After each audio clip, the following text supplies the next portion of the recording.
Well, thank you all for being here this afternoon. I appreciate it. I'm Keith Kellogg, co-chair for the Center for American Security at AFPI. I'm pleased to be joined by the co-chair, John Ratcliffe, who is going to introduce in a minute our three members on the panel. Today we're looking at a very unstable world. I think we all know that. 16 months ago, I was on a Fox News special with the host, Martha McCallum, on the future of war. In closing the program, Martha asked me and the other two panelists, one who's in the room today, I know he's here somewhere. There he is right there. Tony Tato was with me. She said, what keeps you up at night? And I said to her, look, the inability of a president to lead, make the hard calls in national security, and protect America and our way of life. We all know that global leadership is hard, and American leadership does matter to allies, adversaries, and to you, the American people. Today's conversation focuses on the importance of pursuing an American-first foreign policy. And we saw how much good that policy did for the American people. And everyone on this stage, and several of you in this room, were part of that process. But America First is not isolationism. It is America leading in the world, but asking, demanding, that every economic, political, military, strategic interaction benefits the American people first. A very learned professor, Paul Kennedy, who's director of international securities at a major university, I was going to say Yale, but Speaker Gingrich kind of hammered that one, who was the author of a great book called Rise and Fall of the Great Powers from 1500 to today, was asked why great nations fail. And he wrote, primarily because of economic and strategic overreach, protecting others before taking care of their citizens first. I think it's worth talking about, and it's part of the discussion today. John? General, very well said. It's a pleasure to be with all of you today. I think another component when we talk about America First from a foreign policy perspective is the understanding that America First does not mean America alone. America First means that our allies see us as a reliable partner, that they know that we are going to do the things that we promise to do. Too often, politicians and both Republican and Democratic administrations haven't kept those promises with our allies. It also means, from an America First standpoint, when we talk about our adversaries, that we understand that they are our adversaries, that they are not strategic competitors. In the Trump administration, that meant that China and Russia and Iran and North Korea and Venezuela and Cuba and others were not competitors. They were our adversaries. And we set very clear boundaries for what we expected and what we would allow. And when we had red lines that were crossed, we enforced them in very public ways. Qasem Soleimani and Abu Bakr al-Baghdadi come to mind. We are distinguished we're very fortunate to have three distinguished members of Congress with us today. I have served or worked with all of them in some capacity. Bill Hagerty I have known for 10 years now, and I'm going to embarrass Bill by letting everyone in the audience know that he was one of the first people to write a check for me when I ran for Congress in 2014. It's your fault. Since that time, of course, he has been the United States ambassador to Japan in the Trump administration and now serves the people of the great state of Tennessee as their senator and will be an important part of our discussion today. He serves on a number of important committees, including the Senate Foreign Relations Committee. So, Senator, thank you for being here. John, thank you. Also joining us from the Senate is Joni Ernst from the great state of Iowa. She's kind of a classmate. She doesn't remember this, but we actually came into Congress at the same time. We were both elected in 2014, and so, for the last 8 years, she's represented the great state of Iowa and has really been not just a supporter, but a promoter of America First ideals and principles, and before that has even lived it in a greater capacity. She served 23 years of military service for our country, retiring as a lieutenant colonel in the Iowa National Guard, and now serves on the Senate Armed Forces Committee. And then there is Mike Waltz from the great state of Florida. Mike and I served briefly together in the House of Representatives, but Mike also served our country and lived by America First principles as a Green Beret, serving our country, multiple tours around the world, including Afghanistan. But I will tell you, in a very short period of time in the House, I think Mike has become one of our leading voices there in countering our adversaries, particularly China. And, God willing, if Republicans take the House come November, I expect Mike to be one of the important voices setting our policy agenda from a foreign policy perspective. So we are honored. We are all honored and grateful that the three of you are here to talk today. So, Senator, let me start with you because you were part of the America First administration. You were part of the Trump administration as ambassador to Japan in a part of the world where our greatest adversary lies. So I think give us our perspectives to the point that I made about America First does not mean America alone. Your insights about, hopefully, that an America First policy really means that we can put America first, protect and improve our national security posture, but through cooperation and through sharing, even burden sharing, we can improve this national security posture of our allies. Well, indeed, that's the case. And I'll say this, you coined it exactly right. And the term adversary needs to be part of the lexicon. And I say China is our greatest strategic adversary. It's a force to be reckoned with. I've seen it develop. I lived in the region back in 1988. I first moved to Tokyo, Japan. The firm I worked for there was called the Boston Consulting Group. They sent me out there for 3 years. And I've seen this dramatic change in China's posture. They are the greatest predators, not only in the region, but I think in the world, with respect to their military predatory practices, their economic predatory practices, their diplomatic predatory practices, and you know very well what they're doing from a technology standpoint. We have to wake up and understand that. And if I could take you all back in time to 2015, 2016, I think if you asked the average American what they thought about China, oh, it's our friend, we get cheap T-shirts and goods at Walmart and that sort of thing. It took President Trump stepping up and actually talking about this, actually waking the American public up. And frankly, I think he woke up the rest of the world.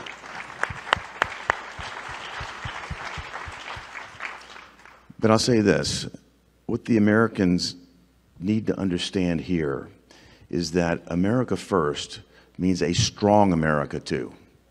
And if I think about the policies that were implemented when President Trump came into office from an economic standpoint, the Tax Cuts and Jobs Act in 2017 set off economic growth beyond anything that had been imagined before. You remember the magic wand that Obama talked about that would be necessary?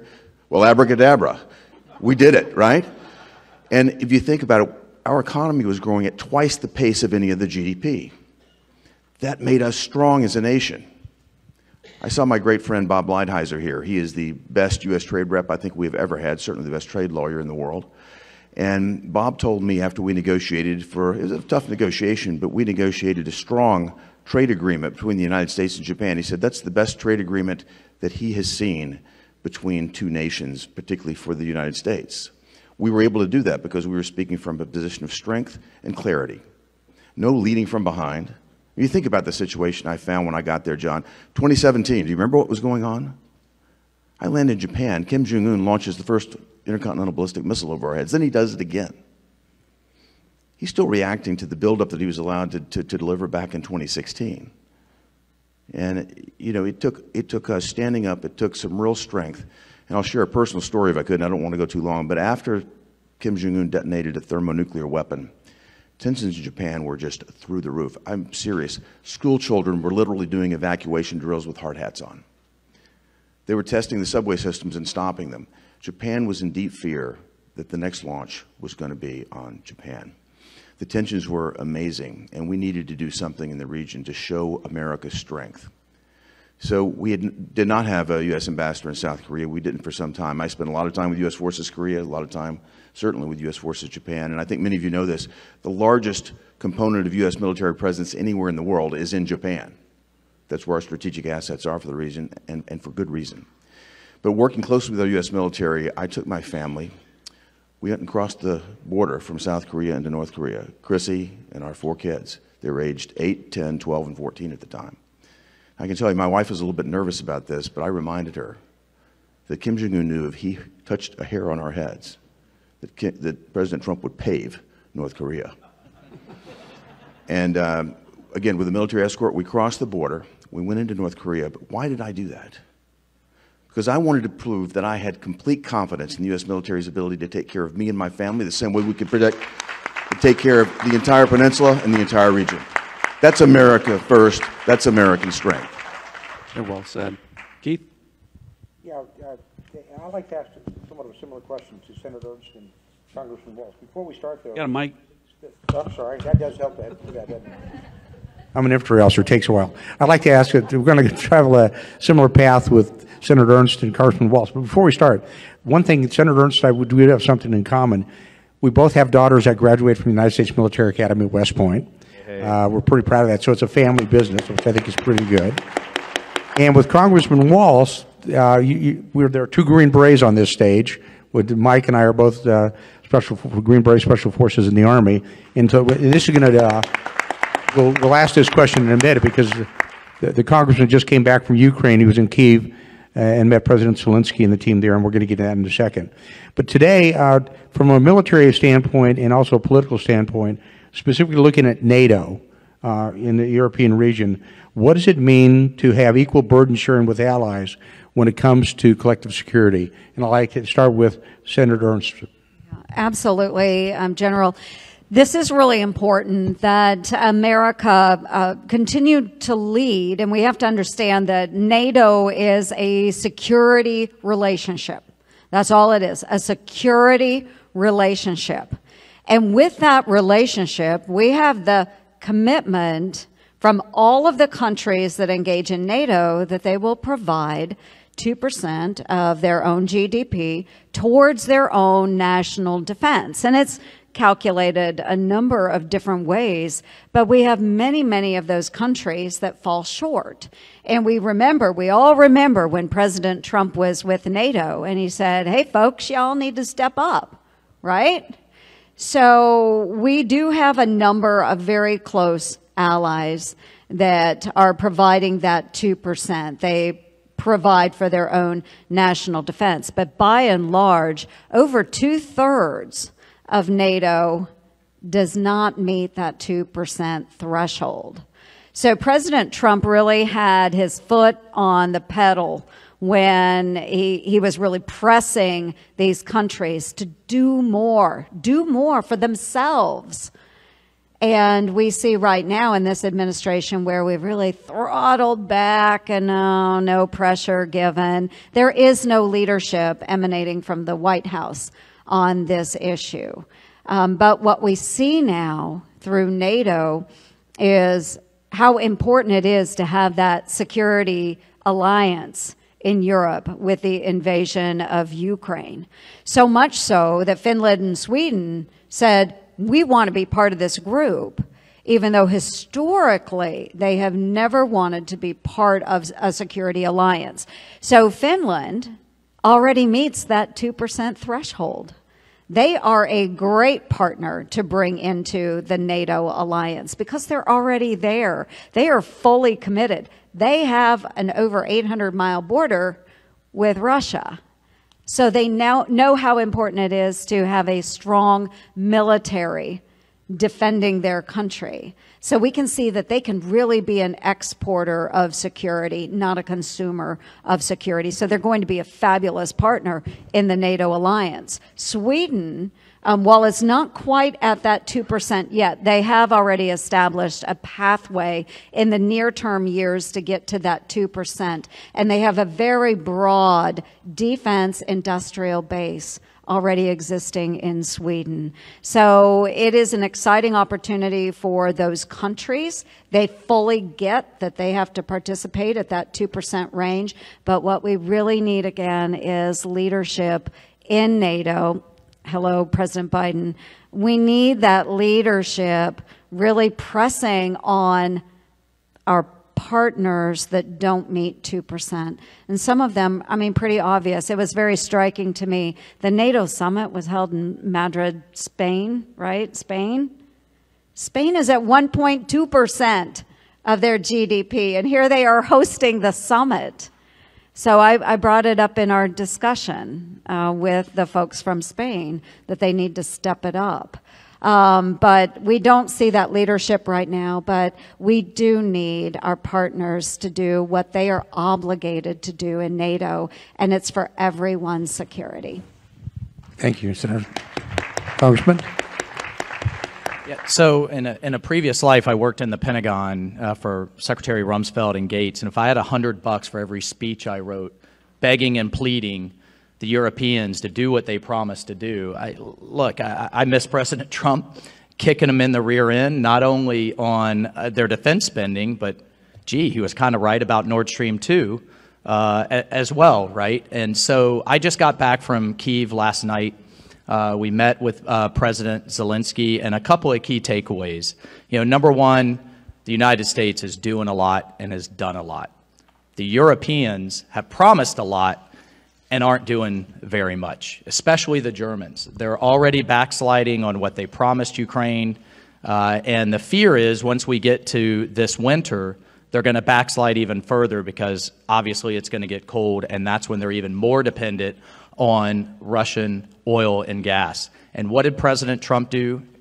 He turned our energy independence on steroids and had us exporting LNG, and had those terminals been built like they should have been built, right now they would be completely able to walk away from Russian oil and gas, or at least get a lot further and be on American gas, and which, by the way, is a heck of a lot cleaner for the environmentalists out there, is a heck of a lot cleaner than Russian gas. So key takeaway from Zelensky is the Europeans are not doing what they promised to do, shocker, and we need leadership, not welcoming back into the good old boys club to help them do that. The Brits are doing what they promised. They actually have advisors on the ground helping actually use the equipment in the most effective way that we're providing. Look, here's my worry.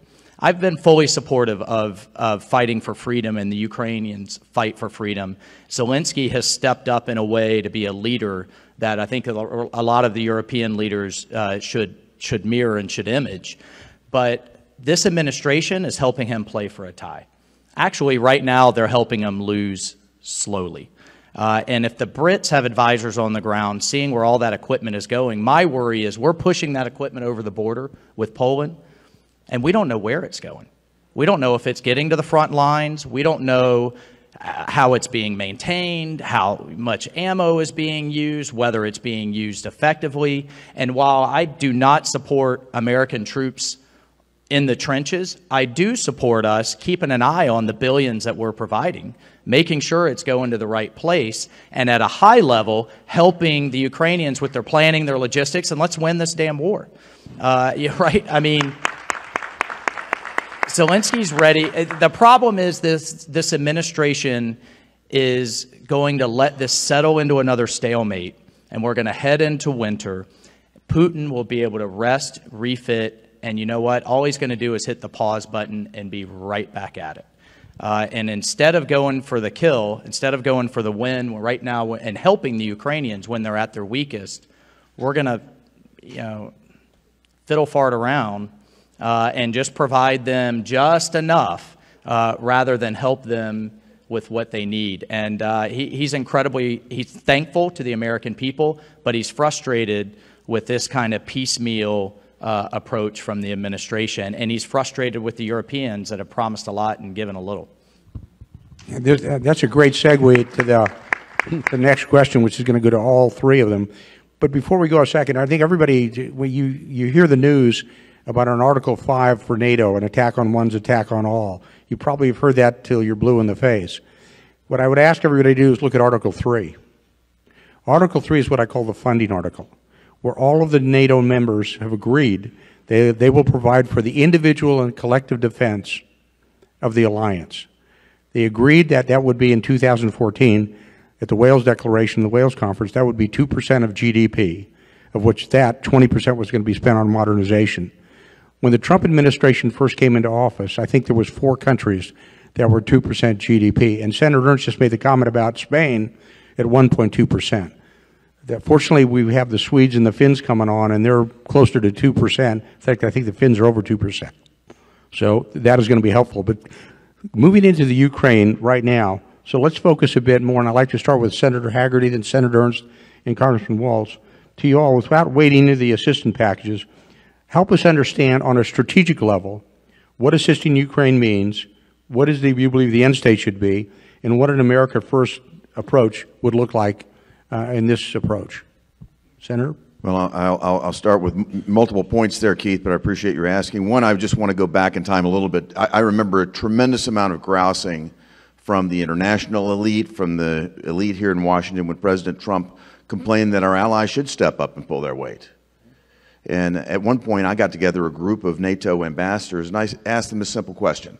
How do I explain to my children that America spends 3.5% to 5.5% of our GDP every year on defense? We're defending you. You have bigger social safety nets than we do. We're subsidizing this. We are in a deficit spending situation, and my children and grandchildren are paying for your defense. You are not stepping up. You're not doing what you should do. We've got to hold the line, and we got $400 billion more, right, John, out of the Europeans. So they groused and complained, but that's the right thing to do. And sometimes it's not easy. Sometimes it doesn't sound great. You'll be criticized right here in this town for doing it, but it had to be done. And I think now they're waking up to the fact, Germany, I'm going to leave them aside, that frustrates all of us. But I think they're now all waking up to the fact that they need to step up. With respect to Ukraine, I have been supportive, as Mike has articulated so well, of winning. What I have not been supportive of is dumping billions of dollars of cash in with no plan, with no timeline, and putting ourselves in a position where before the latest package went in, we were pretty much at parity with our partners in NATO. We're way ahead of them now. So I'd like to see NATO step up shoulder to shoulder with us. I'd like to see us declare some very specific milestones that need to be met. And I'd like to know where in the hell that equipment is too, Mike. Yeah, yes, thank you. No, I agree. And I'm going to back up a little bit in time as well and take us all back to August of 2021. This administration has operated under a doctrine of appeasement. And when we saw the fall of Afghanistan with this administration's very little regard for Americans that were trapped in the country, as well as those Afghan partners that we had in the country of Afghanistan, pulled everyone out, did not notify those friends and allies who had been helping us on the ground in Afghanistan. It set the stage for other bad actors to take advantage of the United States. They knew that President Biden wasn't going to lead. He was trying to appease, and we've seen that all along the way, not just with Afghanistan, but in the months after then with Iran as well, and continuing to engage in dialogue with the Iranians, ironically through the Russians, to try and come up with a new JCPOA, which we know Iran cheated, which is why President Trump took us out of the JCPOA in the first place. They'll continue to cheat. They're closer to nuclear capability. They make no bones about it. So he's been appeasing there. But what Vladimir Putin saw was a weakened America, at least weakened American leadership. And so he saw this as prime opportunity to roll all over Ukraine with no American intervention. Now, there were plenty of opportunities ahead of the invasion to, again, put your foot down on Vladimir Putin and press against the Russians. This administration chose to do nothing and just continue to watch the buildup of equipment along the Ukrainian border. So we have seen them enter into Ukraine now. And yes, I do believe, I'm with Mike and Bill, that we've got to provide what it takes to win that war. And the sooner, the better.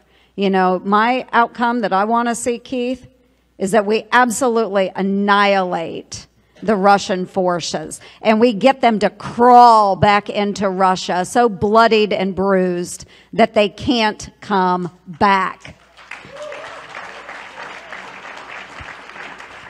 So the fact that this administration is just slowly doling out, you know, what they can a little bit here and there, instead of actually engaging with President Zelensky and offering to provide what they're asking for, we're maintaining a status quo. We're just killing a bunch of Ukrainians and killing a bunch of Russians. That's all we see on the news. And it's status quo. We've got to get to a point where we're providing them with what they need. You know, the missiles that you can launch from the ground to ships, we need to provide them with more HIMARS. We need to provide them with the artillery that they need to, again, pound the heck out of the Russians. We need to do that. But this administration is so risk adverse that they're not engaging the way I think the American people want. We want this over quickly. We want this over quickly. And I also would agree that we don't have people on the ground in Ukraine. Just like Afghanistan, this administration, what did they do when there was a threat of invasion? They immediately pulled out the personnel from our embassy. Immediately pulled them out of the country. They pulled out the special operations forces that were training the Ukrainian army. They're just pull and run. That's the modus operandi of this administration. Pull and run. Get the heck out. You know, leave these folks alone. Let them fend for themselves. Well, now we've got a real crisis on our hands. We're not getting anywhere fast, and we absolutely must do more. We cannot be a country that leads from a position of appeasement. Yeah. Yes, ma'am. Well said.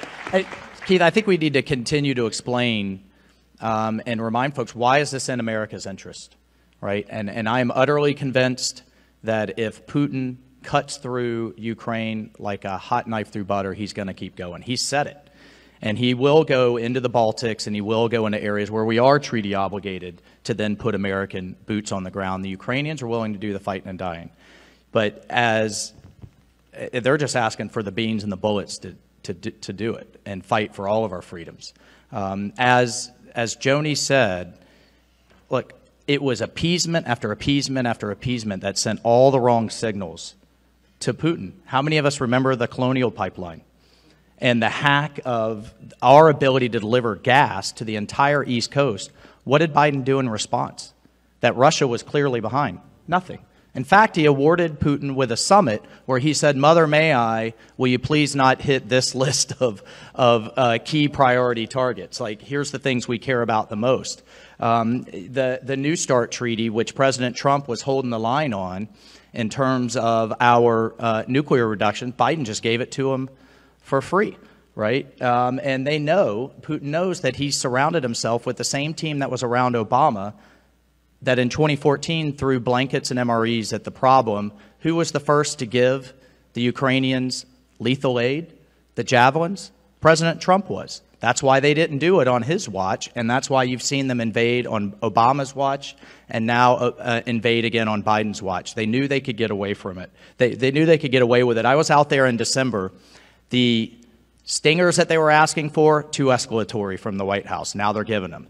The jets that they were asking for, too escalatory from the White House. Now they're thinking about giving them. The harpoons that they were, if we had just given those things, I don't know that we would have had an invasion, and they certainly would have been much better off in the first place.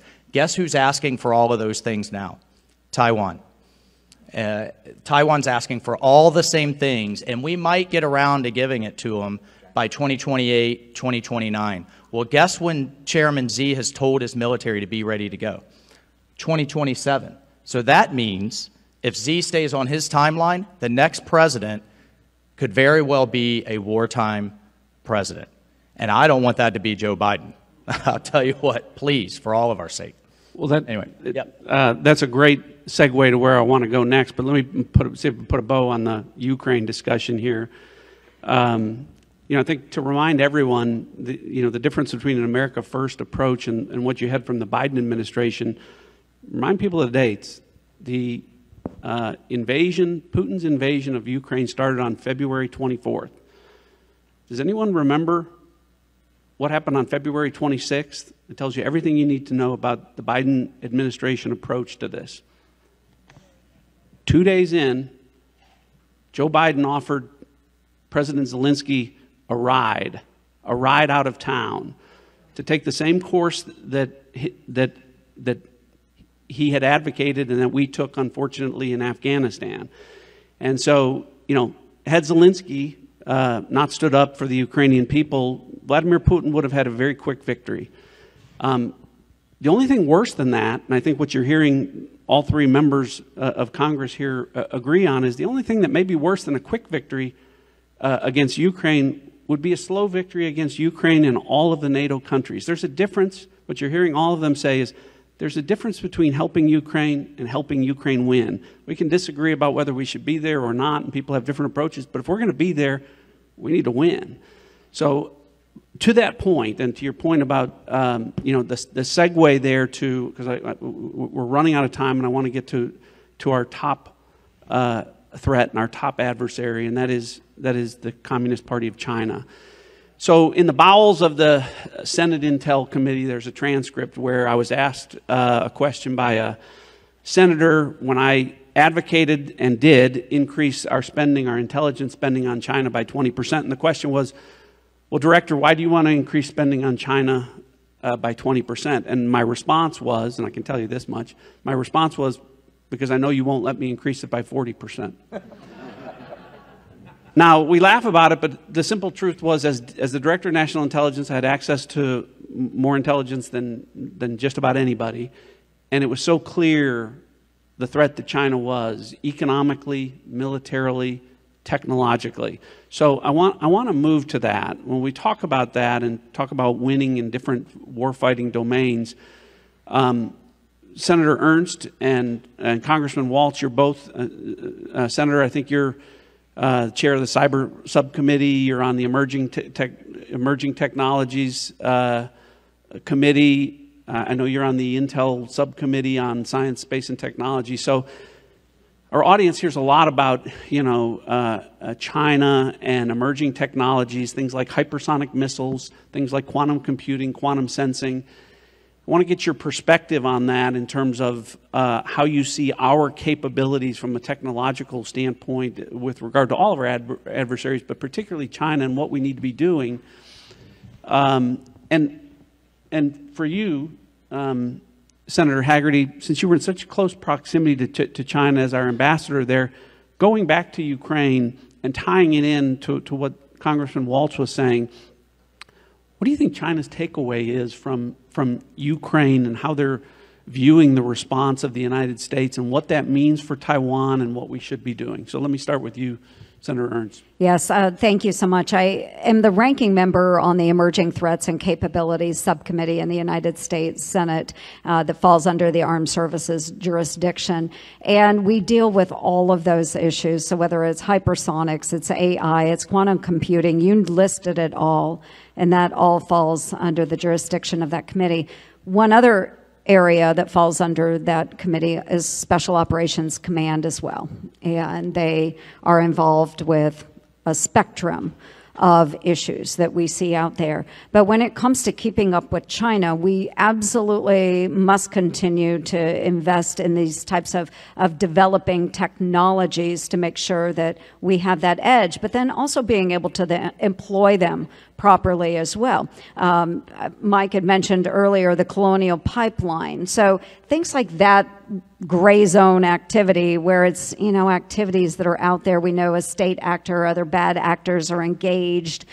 How do we respond?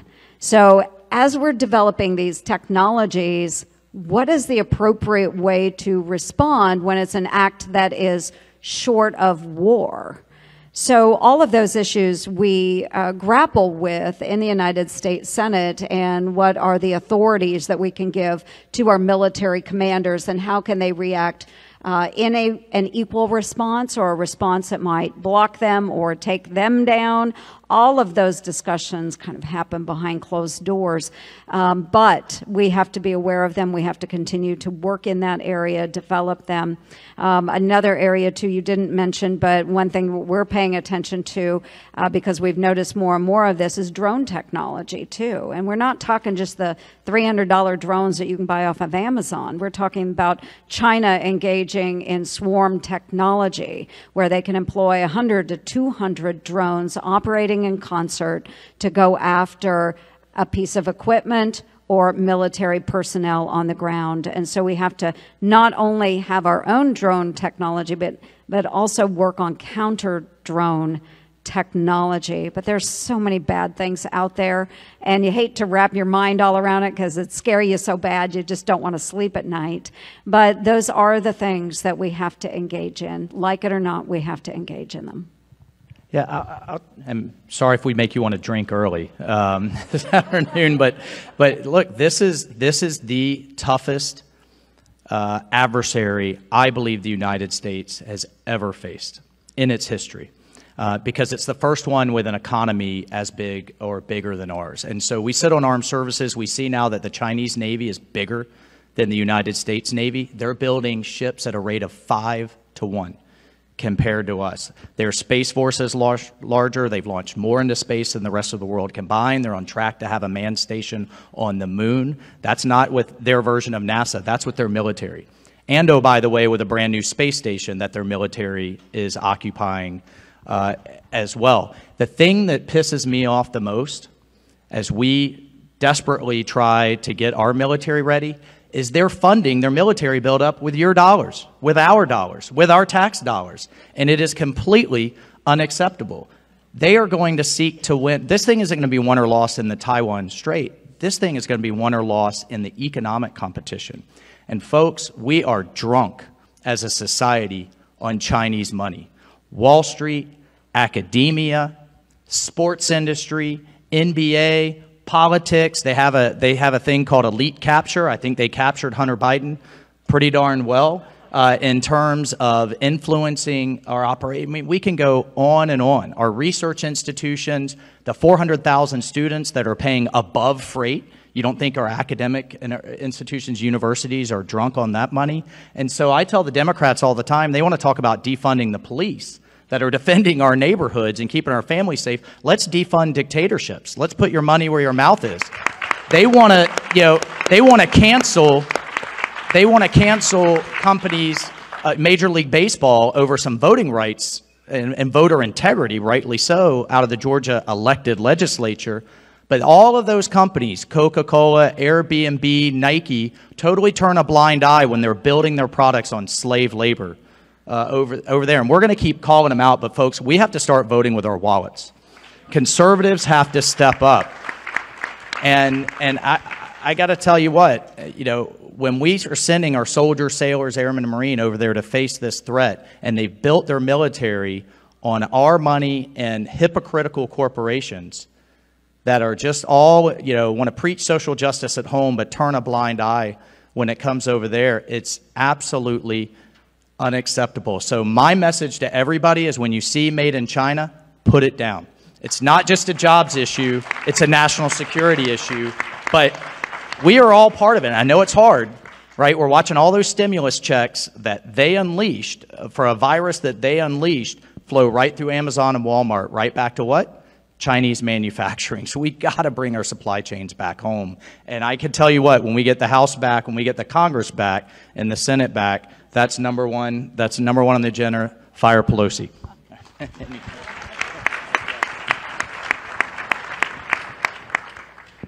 Well, John, you and I have spent a lot of time talking about this. Keith, you were in Japan with me on multiple occasions dealing with this. My post before coming to the Senate as ambassador to Japan was looking China right in the eye every day. And the size and the scope of the threat continues to grow. I think we pushed back on it significantly when we came in 2017. I think China had to wake up. But I'll take you back to 2015. I remember President Xi standing in the Rose Garden telling President Obama that he had no intention of militarizing those islands that he was building in the South China Sea. And I would encourage you to write this down if you haven't seen it. Fiery Cross Reef. Google it. That's what these islands look like out there. They're completely militarized. They're occupying one of the busiest sea lanes in the world. Their aggression is unimaginable to us. They don't play by the same set of rules at all, and I'll just bring something very small home. My son was studying what was happening in the Taiwan Strait last summer, and he came to see me after a while, and he brought a book that I'd given him a few years ago, and he laid it down in front of me. He said, "Dad, it's all in here. What they're doing to Taiwan, what they're trying to do to us is all in this book." It's a very thin book, but some of you may have heard of it. It's called The Art of War by Sun Tzu. And I would encourage you to read it, because then you can begin to get a sense for the Chinese psyche. Then you can begin to get a sense of the direction that Xi wants to take his country. And perhaps we can all get a sense of the threat that we've got to wake up to and address. Thanks. Well said. Yeah.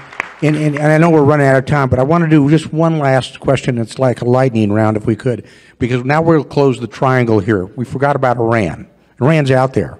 And it's basically, it's a class reunion of the same Obama team that brought you that before, and we're not there on a deal. But the big concern I have is Iran is marching towards a nuclear weapon. It's going to destabilize the Middle East. But what I'd like to do is get the comments from the senators and the congressmen on what they think we should be doing going forward with Iran and what it looks like into the future. Senator Hagerty, let's start with you. Then we'll go to Senator Ernst and then to Congressman Waltz. We should get back into the domestic energy business today. That will take down global prices of energy. That will have an immediate economic impact on Iran. We need to go back to reinforcing the sanctions that we put in place. I'm talking about the secondary sanctions. I worked my tail off to get secondary sanctions imposed, to get the Japanese to stop buying their crude. Now everyone's looking the other way here in this White House, and guess what? The Iranian coffers have been flowing right back up. They're selling that crude oil now, and we are funding their development of this nuclear weapons. We need to put the pressure right back on them. We need to force our allies to do the same. Ditto. No, that was so well done. We really do have to unleash American energy. And we had reached a peak of production during the last administration, President Trump. And this administration has throttled that production way back. These are American jobs. These are American producers that should be out there working and producing more. We want them to do better here. So let's unleash that American energy and be less reliant upon our adversaries like Iran and Russia. And let's make sure that we are developing every avenue possible to support our friends and allies then around the globe as well.